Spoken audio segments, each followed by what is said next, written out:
السلام عليكم البنات، شخباركم؟ لاباس عليكم؟ ان شاء الله تكونوا على خير. انا تقديت في اغراض وغادي ندوز عند الدار باش غادي نشارك معكم الوصفه ديال الماء المفضل اللي عندي. انا وصلت لعند العطار، نشوف واش هذا هو العطار ديالي ولا ماشي هو. اللي هو هذا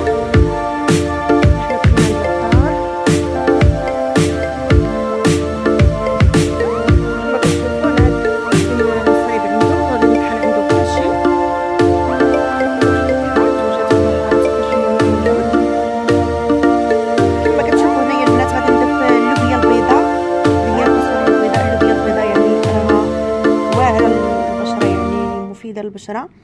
غنضيف تقريبا واحد 2 ليرات على حسب العمله، كل واحد 5 دراهم ولا 2 دراهم ولا.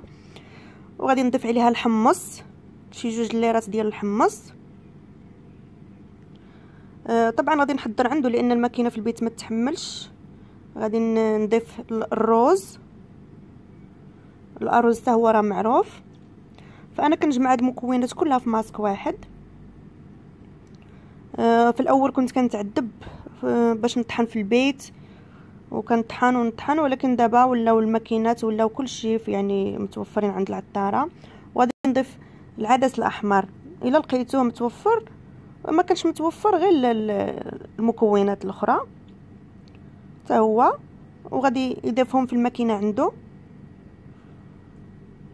وغادي نطحنهم، وغادي يطحنهم مزيان في الماكينه عنده. كما كتشوفوها هي بدات كتولي دقيق، هي باقي خاصها شويه مازال حرشه، نخليه يرطبها صافي. بحال هكا هو ولا بودره رطبه عندنا، بحال هكا هو الماسك ديالنا جاهز، وغنمشيو للبيت نكملوا الباقي. الان البنات كما شفتوا، راكم شفتوا الطريقه ديال باش حضرت الماسك، يعني كنجيبو جاهز من عند العطار. الان غادي نغربلوه، نديرو فشي منخل ولا هذا، نغربلوه. غادي نغربلوه ونحيد، نخليه غير الرقيق، يعني يولي عندنا غير الدقيق ديال المكونات اللي طحنا. واش غادي نقول لكم، هذا الماسك يعني مجربه انا تقريبا، ماشي مجربه، هذه سنين يعني. ماسك العمر هذا، يعني بغينا عن جميع الماسكات وجميع الخلطات والخبطات يعني يغنيك عن كل شيء. شفتوا؟ نطلعوا بس البودره، نخليوها رقيق باش ما يأذيش لينا البشره ديالنا. وغادي نضيف عليه هنايا شويه ديال الشوفان، انا لانه كان عندي الشوفان في البيت، فغادي نطحن شويه لان الشوفان كيطري البشره. غادي نطحن شويه ونزيدو عليه. غادي نضيف شويه القليل، يعني تقريبا هاد ديال الشوفان، دقيق الشوفان، وغادي نطحنو نضيفو عليه. غادي نضيف الشوفان نغربلو حتى هو.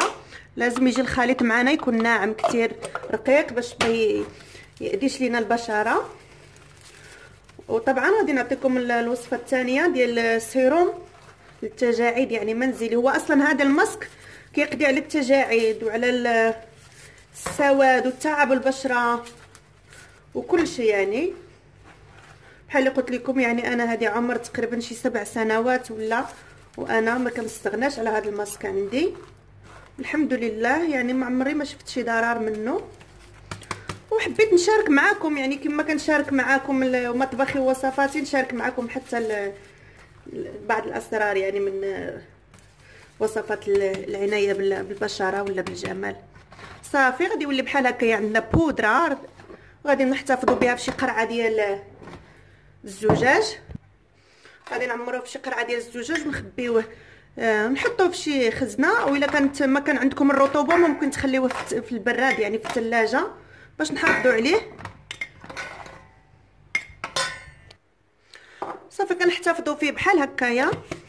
وغادي نعطيكم الوصفه الثانيه. انا طبعا انا مجهزاها عندي هذه مده.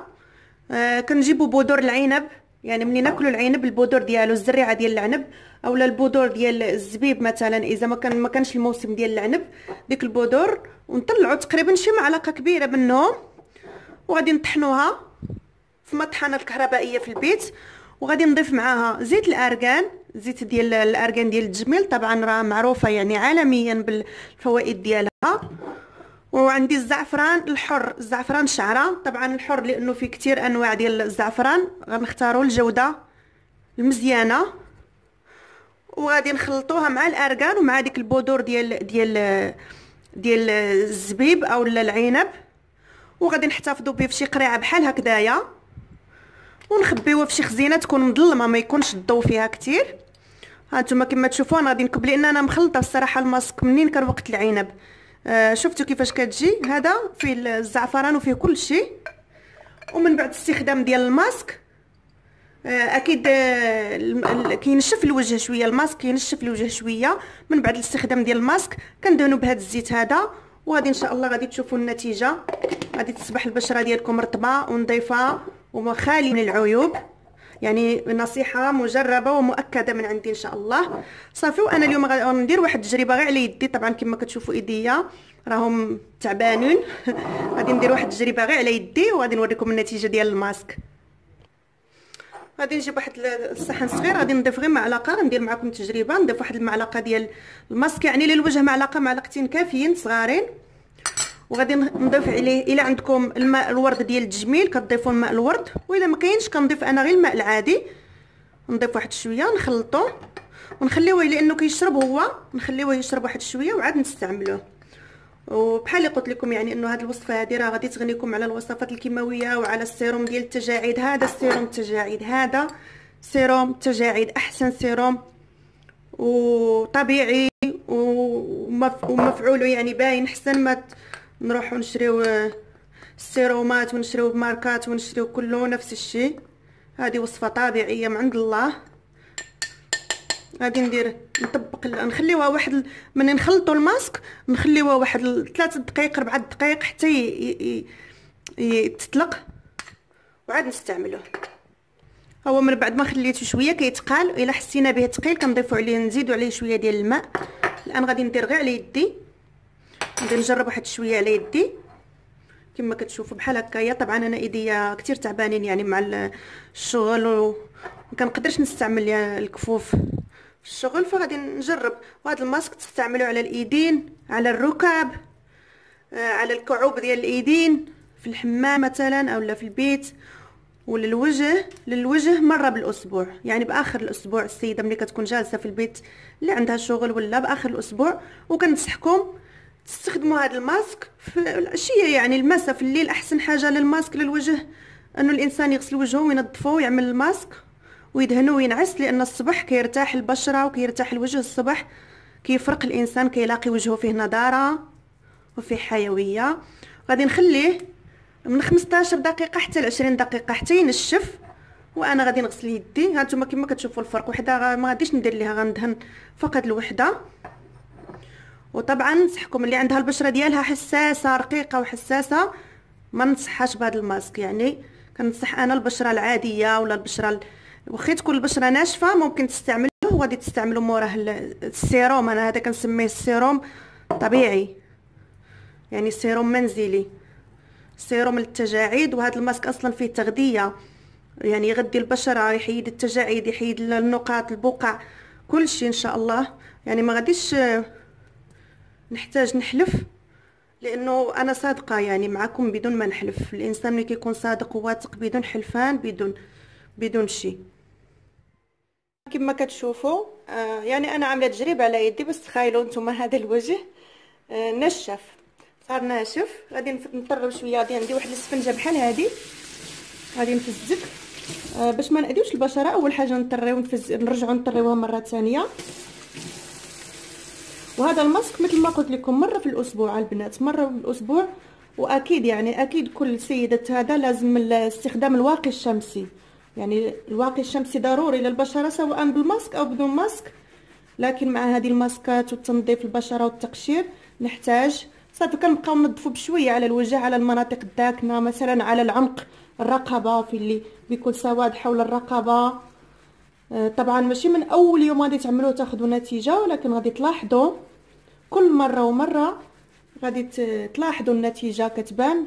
يعني حتى ما غاديش تقدروا تستغنوا على هذا الماسك، وما غادي تبقاوش ضايعين ودايخين في الماسكات، كل يوم ماسك وكل يوم خلطه.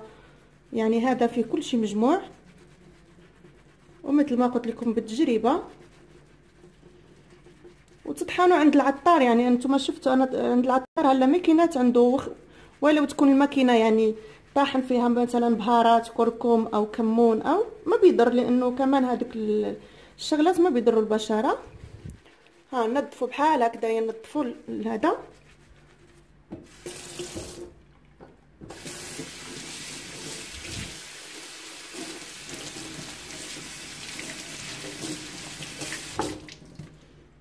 نشف اكيد بعد الماسك، يعني كنشفوا الوجه بشي يعني كلينكس او شي ناعم يعني رطب، ما يكونش شي حاجه حرشه باش ما نأذيوش البشره ديالنا. هانتوما كيف ما كتشوفوا. وغادي ندهن الان. هذا هو السيروم اللي محضره انا المنزلي بالاركان والزعفران وبذور العنب. وغادي ندهنو الوجه بهذا الشكل هذا. وغادي تشوفوا، غادي تدعيو لي تشوفوا البشره ديالكم كيف غادي تولي طريه بحال اللي قلت لكم. يعني يمشي لجميع البشرات هذا الماسك، اللي دهنيه واللي ناشفه واللي بس انه البشره الحساسه ما ننصحهم. شوفوا الفرق هلا بين، اذا تلاحظوا يمكن في فرق بين الايدين. طبعا يعني مع المده اكيد في فرق بسيط، بس مع المده غادي يبين معكم النتيجه احسن. ونتمنى تكون عجبتكم هذه الوصفه هذه وتستافدوا منها. وكما كتشوفوا مثل ما كنعتنيو بالمطبخ وبالهذا نعتنيو بالجمال الخارجي. وان شاء الله الوصفه الجايه غادي تكون الوصفه ديال نعتنيو بالجمال الداخلي. كاين جمال داخلي كنعتنيو به. المره الجايه ان شاء الله غادي نكتشفوا السر مع بعضياتنا. وشكرا لكم ومتابعتكم، وما تنساوش الاشتراك في القناه باش توصلوا بكل جديد. والى اللقاء. هانتوما شفتوا الفرق، هذه طبعا تعبانه وهذه شويه ارتاحت. يلا بنات، شكرا البنات اختي، يلا بسلامه عليكم.